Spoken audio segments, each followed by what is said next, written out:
अस्सलाम वालेकुम my YouTube family, कैसे हैं आप सब। उम्मीद करती हूँ सब खैरियत से होंगे। अल्हम्दुलिल्लाह मैं भी बिल्कुल ठीक ठाक हूँ। आज मेरे किचन में बन रहे हैं दही बड़े, जिसके लिए जो है वो मैंने 1 कप माश की दाल ले ली है और आधा कप जो है वो मूंग की दाल ले ली है।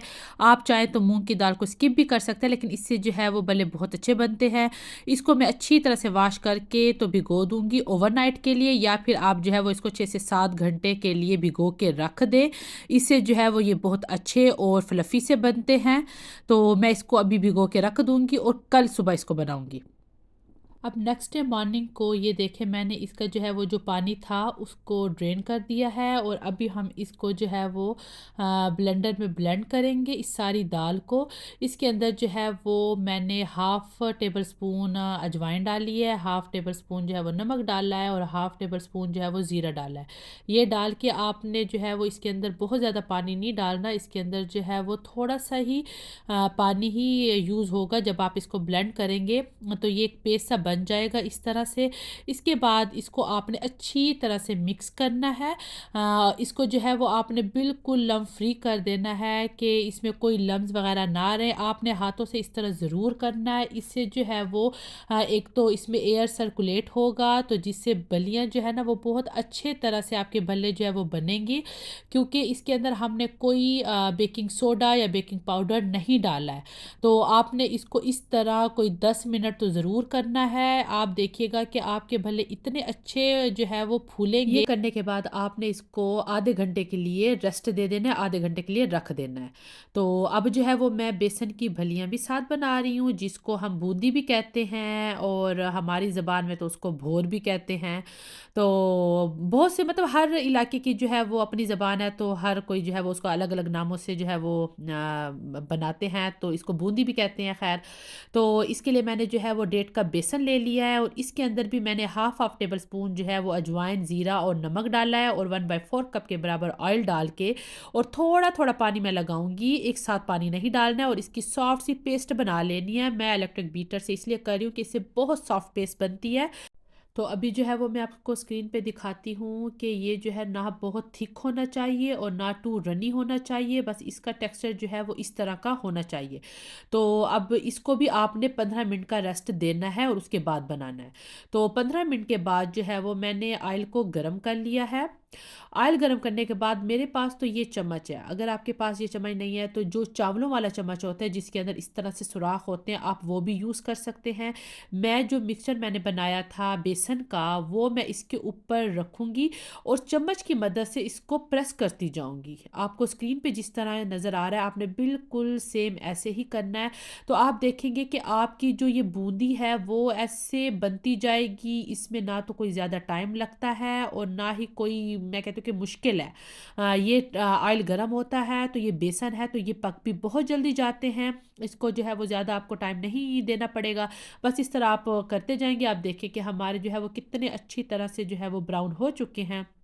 इसको बस मैंने गोल्डन ब्राउन करना है और फिर मैं इसको निकाल लूँगी। तो जो बाकी का जो मिक्सचर था वो भी मैं बिल्कुल सेम ऐसे ही करूँगी, क्योंकि ये जो है ना बहुत ज़्यादा मुश्किल नहीं है। आप एक दफ़ा अगर बना के रख लें अपने घर में, तो फिर जब भी आपको ज़रूरत हो तो आप जो है वो बस फ्रीज़र से निकाल लें और दही का मिक्सचर रेडी करें, तो बस आपके जो है वो दही बड़े रेडी हो गए। तो मैं रमज़ान में भी इसी तरह ही करती हूँ कि क्योंकि रोज़े के साथ ना रोज़ इतनी मेहनत नहीं हो सकती और ये चीज़ें जो है वो अफ्तारी में रोज़ ही खाई जाती हैं। तो मैं ऐसे ही बना के तो फ्रीज़ कर लेती हूँ और उसके बाद जो है वो बस अफ्तारी के टाइम आप इनको निकालें और मिक्सचर बनाएं और बस आपके बल्ले जो है वो रेडी हो जाते हैं। तो बस यहाँ पे ये देखें कि मेरे सारे के सारे ये जो बूंदी है या कह लें जिसको बेसन की भलियाँ हैं वो तो रेडी हो गई। अच्छा, तो अभी मैं आपको बताती हूँ कि ये एक आपको ट्रिक मैं बता रही हूँ। आपने एक बाउल ले लेना है और उसके अंदर जो हमने बैटर बनाया था भल्लों का, आपने इस तरह से एक भल्ला ऐसे करके उसके ऊपर डालना है। ये देखिए पानी के ऊपर ही ये है। इट्स मीन्स कि ये आपका मिक्सचर बहुत अच्छी तरह से बनना है। अगर मिक्सचर अच्छा बनना नहीं होगा, उसमें कोई गड़बड़ होगी, तो ये पानी के अंदर मिक्स हो जाएगा। तो ये एक ट्रिक है। आप जो है वो फ्राई करने से पहले ये ज़रूर कीजिएगा ताकि आपके जो है वो बल्ले ख़राब ना हों। तो बस अभी मैं हाथों की मदद से ही छोटे छोटे बल्ले बना के तो इसके अंदर रख रही हूँ। ये अभी मैं डाल रही हूँ बहुत छोटे छोटे, लेकिन अंदर जाके ना ये खुद ब खुद ही फूल जाएंगे। और जब ये एक साइड से पकेंगे तो आपने जो है वो फिर इनकी साइड जो है वो चम्मच से चेंज कर लेनी है। ताकि ये जो है वो फिर दोनों तरफ से अच्छी तरह से बन सके। ये ना हो कि आप जो है वो एक तरफ से तो बहुत ज़्यादा डार्क हो जाए और दूसरी तरफ से लाइट, तो वो फिर ब्लैक एंड वाइट वाला हिसाब हो जाएगा कि एक तरफ से डार्क है और एक तरफ से लाइट है। तो ये आपने ज़रूर ध्यान रखना है कि ताकि चारों तरफ से जो है वो अच्छी तरह से कलर एक जैसा ही आए। तो इसको भी ज़्यादा जो है वो टाइम नहीं लगता है। तो बस आप एक दफ़ा बना के रख लें और फिर आराम से जो है वो इसको इंजॉय करते रहें। तो इसके जब ये बन रहे होते हैं ना, तो इसकी बड़ी ज़बरदस्त सी जो है वो खुशबू आ रही होती है और मेरे बच्चे जो है ना, वो इसको ऐसे ही जब मैं ये गरम-गरम इनको निकाल रही होती हूँ तो वो खाते हैं। ये चाहे बेसन की जो बूंदी है वो हो गई या फिर ये भल्ले हो गए। तो मुझे भी ना अपना बचपन याद आता है कि हम भी ऐसे ही किया करते थे। तो ख़ैर अभी जो है वो आप देखें कि इसको जो है वो कितना अच्छी तरह से कलर जो है वो आ रहा है। आप इसको ऐसे ही चम्मच से हिलाते रहिएगा। तो यहाँ पे जो है वो हमारे भल्ले भी रेडी हो गए हैं। तो मैंने सारे के सारे मिक्सचर को इस तरह करके तो बना लिया है। तो बस ये जो है वो आप एक दफ़ा बनाएँ और फिर ईज़ी हो जाए। और फिर आप इसको जो है वो अपने फ्रीज़ कर लें। तो ये देखें यहाँ पे हमारे ये बेसन की बूंदी भी रेडी हो चुकी है और हमारे बल्ले भी रेडी हो चुके हैं।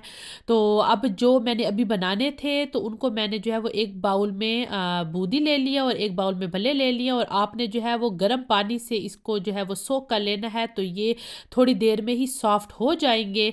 तो इस तरफ जो है वो अब हम दही रेडी कर लेते हैं। यहाँ पे ये दही है जो मैं घर में खुद ही बनाती हूँ, तो इसकी रेसिपी भी मेरे चैनल पे मौजूद है। तो मैं जो है वो हमेशा डबल क्रीम इसमें ज़रूर यूज़ करती हूँ। इससे जो है ना वो टेस्ट बहुत अच्छा आता है। ये आपकी मर्ज़ी, आप यूज़ करें या ना करें। तो ख़ैर अब जो है वो मैं इसके अंदर जो है 1 टेबलस्पून नमक डालूँगी और 2 टेबलस्पून जो है वो चीनी डालूँगी। और इसके अंदर जो है वो मैं थोड़ा-सा दूध डाल लूँगी, जिससे मैं दही को जो है वो थोड़ा-सा पतला कर लूँगी। तो आप जो है वो कभी भी पानी का इस्तेमाल ना किया करें दही को पतला करने के लिए, उससे जो है वो टेस्ट में जो है वो फ़र्क आ जाता है, हमेशा दूध का इस्तेमाल किया करें। तो अभी जो है वो ये देखें हमारा जो है वो दही पतला हो चुका है, तो मैंने इसके अंदर जो है वो 2 टेबलस्पून के बराबर चाट मसाला डाल लिया है। वही अहम जो कह लें कि एक मेन इंग्रीडिएंट्स है जिससे टेस्ट बल्लों का बहुत अच्छा हो जाता है। और मैं इसके अंदर जो है थोड़ा-सा धनिया और पुदीना डालूँगी। तो यहाँ पे ये देखिए कि मैं इसी तरह जो है वो ये बैग्स में डाल के तो फ्रीज़ कर लेती हूँ। फिर जब भी आपको बनाना हो तो बस आपने जस्ट उसको निकालना है और बना लेना है। तो अभी जो है वो मैं इसको सर्विंग ट्रे में ही बना रही हूँ। तो पहले मैं जो है वो एक दही की लेयर लगा लूँगी और उसके बाद जो हमने भल्ले भिगो के रखे थे वो भी सॉफ्ट हो चुके हैं, तो मैं एक लेयर उसकी लगा लूँगी। इसके बाद जो है वो मैं इसके ऊपर जो बेसन की बूंदी थी वो एक लेयर लगाऊँगी और हमारे घर में जो है वो आलू भी पसंद किए जाते हैं, तो मैं जो है वो इसमें आलू भी डाल रही हूँ। कुछ लोग पसंद नहीं करते, जैसे हमारे घर में जो है वो टमाटर पसंद नहीं करते, तो मैं टमाटर यूज़ नहीं करती। तो ये अब आपके टेस्ट पे होता है कि जो चीज़ जो है वो अब आपको अच्छी लगती है, आपने जो है वो उसी हिसाब से वही चीज़ डालनी है। अब जो बाकी दही था वो मैंने ऊपर डाल लिया। अब मैं इसको जो है वो गार्निश करूँगी, जो कि प्याज़ और सब्ज़ मिर्चें हैं उसके साथ मैं इसको गार्निश करूँगी। और उसके बाद जो है वो मैं इसके ऊपर इमली की चटनी डालूँगी। अगर आपने वो ट्राई नहीं किया तो उसको ज़रूर ट्राई कीजिएगा। उससे इतना ज़बरदस्त टेस्ट होता है कि ये जो दही बड़े होते हैं ना, ये थोड़े से मीठे और खट्टे हों तो ही इसका मज़ा आता है। तो अगर आपने अभी तक ट्राई नहीं की है इमली की चटनी, तो वो आप ज़रूर ट्राई कीजिएगा। और इमली की चटनी के साथ जो है वो मैं इसके ऊपर थोड़ी-सी चिली सॉस भी डालूँगी। तो बस ये वही है कि आपकी मर्ज़ी है कि आपको जो सॉस पसंद है, क्योंकि कुछ लोग जो है वो इसके ऊपर ग्रीन चटनी भी डालते हैं, कुछ लोग जो है वो मैंगो सॉस भी डालते हैं। तो ये आपके अपने टेस्ट पे ही होता है कि आपने जो चीज़ें यूज़ करनी है आप वो डाल सकते हैं। तो मेरे पास ये जो है वो पापड़ी पड़ी थी, तो ये ऑप्शनल है, तो मेरे पास पड़ी थी तो इसलिए मैंने जो है वो ऊपर गार्निश ये भी कर लिया है। आपके पास नहीं है तो कोई बात नहीं। तो बस ये देखें कि माशाल्लाह से हमारे दही बड़े यहाँ पे रेडी हो चुके हैं। ये टेस्ट में इतने ज़बरदस्त थे, मैं आपको नहीं बता सकती क्योंकि मैं आपको टेस्ट नहीं करा सकती, वरना जब आप भी टेस्ट करते तो आपने भी कहना था कि ये बाज़ार से भी ज़बरदस्त है। तो बस यही तक थी ये मेरी आज की रेसिपी। उम्मीद करती हूँ आपको पसंद आई होगी। अगर पसंद आई है तो इसको लाइक को और जो है वो कमेंट भी करें और मुझे फीडबैक दें कि आपने ये भले ट्राई किए तो आपके कैसे बने हैं। तो मुझे अपनी दुआओं में जो है वो याद रखिएगा, अपना ख्याल रखिएगा और मिलते हैं आपसे किसी और मज़े की रेसिपी के साथ या व्लॉग के साथ। अल्लाह हाफ़िज़।